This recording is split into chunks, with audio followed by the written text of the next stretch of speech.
The most effortless healing, growth, and transformation happens inside of a magic sweet spot inside of our nervous system called the window of tolerance. And if you don't know what that is yet, how to listen for it in your body, and how to regulate when you find yourself outside that window, then you're missing out on the healing and transformation that really wants to happen for you.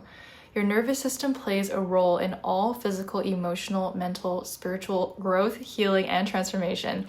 And therefore, you need to be able to work with your nervous system rather than against it to get results.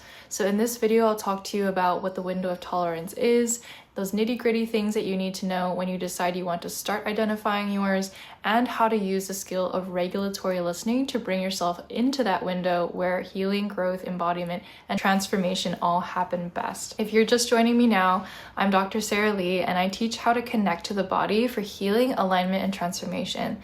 And as we've been discussing in this series, in the context of healing, alignment, and transformation, learning to listen to the body for nervous system cues is so important because it's where the results really happen. If you're somebody who is on a healing or transformation journey of any kind, I'm right there with you. I know what that's like. And nobody likes to put in a bunch of time, effort, and energy to not see results. So if this is you, then listen closely, because perhaps you are working against the way your nervous system was designed to work in the first place. All of the desirable adaptations and embodiment happen most easily and sustainably inside this magic sweet spot called the window of tolerance. When your body is operating largely within the window of tolerance, your body does what it knows how to do already. It heals, it processes, it repairs, it releases, and it grows. Our nervous system is our way of processing energy and information. And although the body is infinitely smarter than a computer, in my opinion, for your understanding and simplicity, you could view your nervous system kind of like a processor. It has a capacity for how much processing that it can do. The capacity of your nervous system is defined by your window of tolerance. It's like this, if you're looking at it on a chart. And when you go above or below the window, you enter dysregulated states on either side.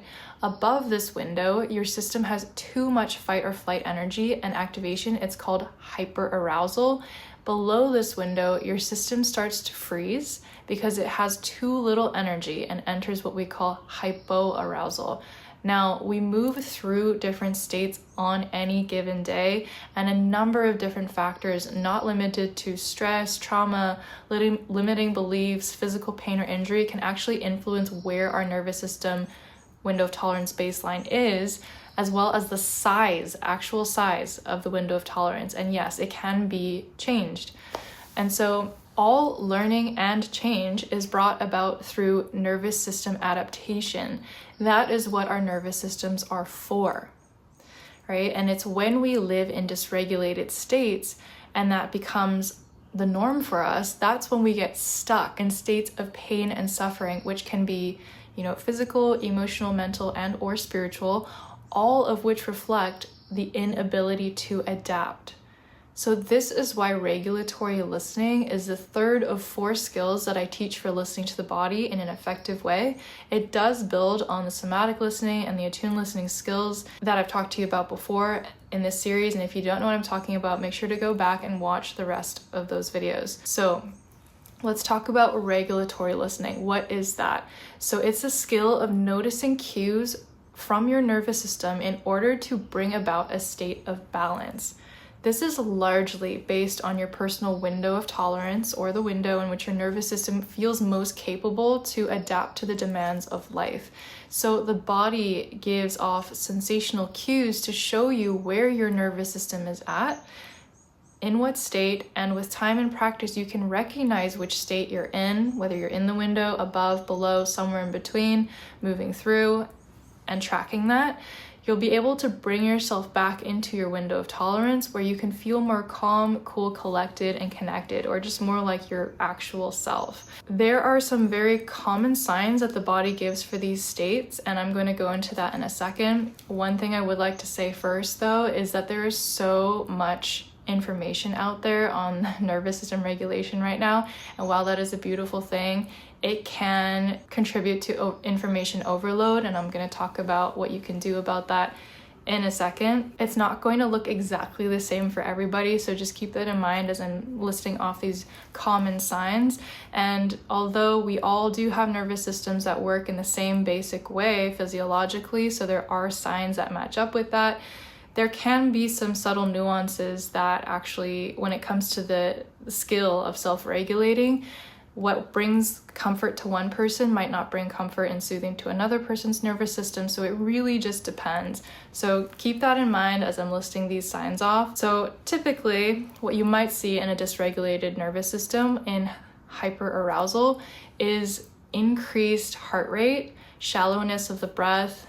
You might have a narrowing of your vision, racing thoughts, tension, tightness being held in the body, as well as just this general feeling of being on edge and not able to calm down.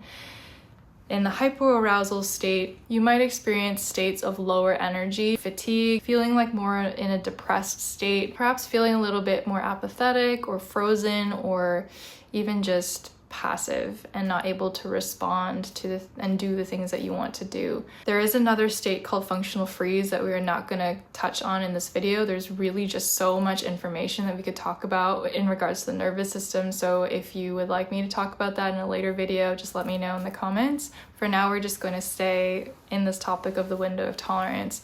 So those are some signs, not an exclusive, exhaustive list about what you could feel when in a state of dysregulation. And then some examples of regulation would be sort of the opposite. So deep breathing, heart rate is regular, whatever that is for you. Usually we feel more calm, although not always. We feel grounded, we feel able to respond to whatever life presents us in the moment. And usually we're more present as well. And in a more spiritual sense, for me personally, when I'm operating within my window of tolerance, I feel empowered, I feel grounded, I feel at ease, and I feel like my most authentic self. So feel free to borrow those definitions if that resonates and if that's helpful for you.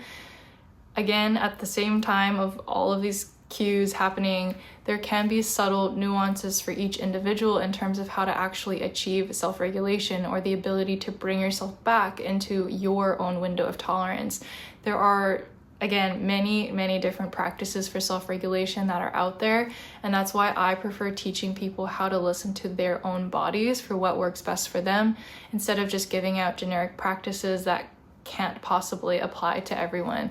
This is where the skill of regulatory listening comes in. Regulatory listening implies that you are listening into your body to identify what actually brings you back into a baseline state for you.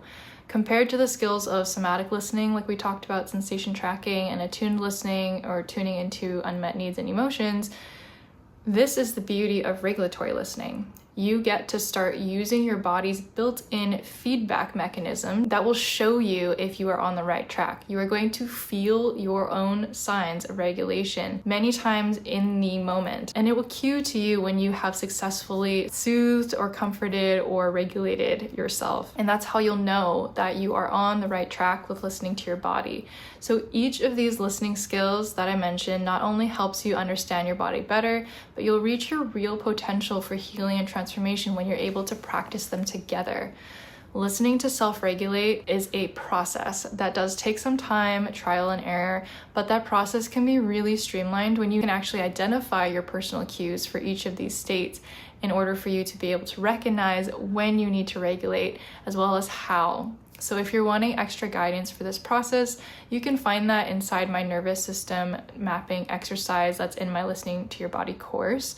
And you'll also find in there guided practices for somatic listening, attuned listening, of course, as well as intuitive listening, which we'll be talking about next. You can find the link for that course in the description box below. Intuitive listening is where things get really interesting and you get to find out the messages of higher guidance that your body is trying to speak to you through sensation and often pain.